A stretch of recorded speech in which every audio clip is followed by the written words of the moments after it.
What is up guys? So naalala niyo post ko na to regarding sa symbols. Pinost ko rin siya kasi sa Facebook and may mga nag-comment doon. Ginagamit daw nila is calamansi para maalis yung dumi. So ngayon, tatry natin siya kung effective talaga. Tara, bili ko ng calamansi. Kano po calamansi? Isa nga po. So yun guys, nakabili na ng calamansi. So yun guys, nandito na tayo sa church and tatry na natin. So yun guys, naggayat na tayo. Ito yung dumi oh.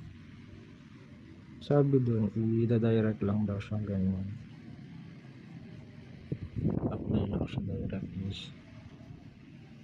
Siguro ibababad dun, pero tignan natin kung mga wala. Mga green.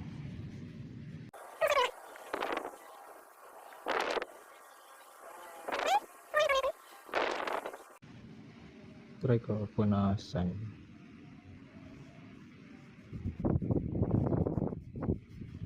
Oh, ayun, medyo nawawala nga siya.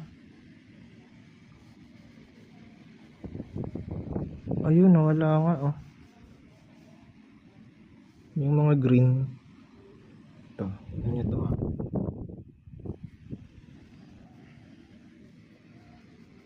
Tignan natin dito sa baba. Yung mga wala ito.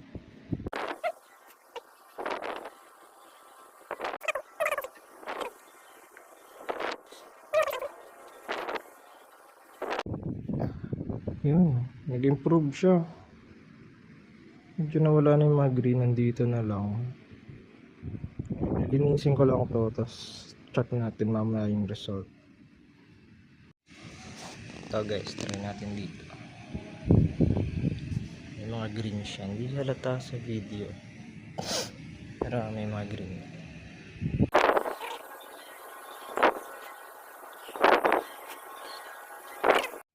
Ito guys, oh, nawala na yung green niya. Nawala na siya sa paligid. Nakatapos ko lang siya punasan ng tuyuin yung calamansi. Ang ginagawa ko after, inaanlawan ko siya ng alcohol para mawala yung lagkit ng calamansi. Siguro mga tatlong anlaw kasama yung tissue. Tutuyuin lang mga tatlong ulit para sure na walang matirang residue ng calamansi. Tapos malinis na cloth yung pinakadulo.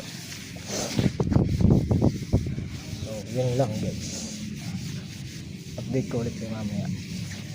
So yun guys, no, nawala nga yung mga green and effective yung yung calamansi.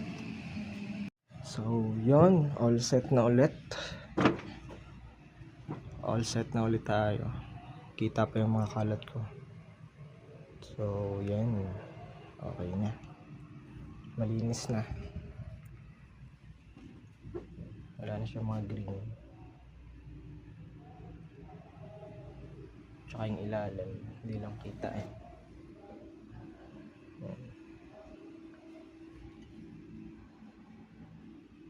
Thanks guys.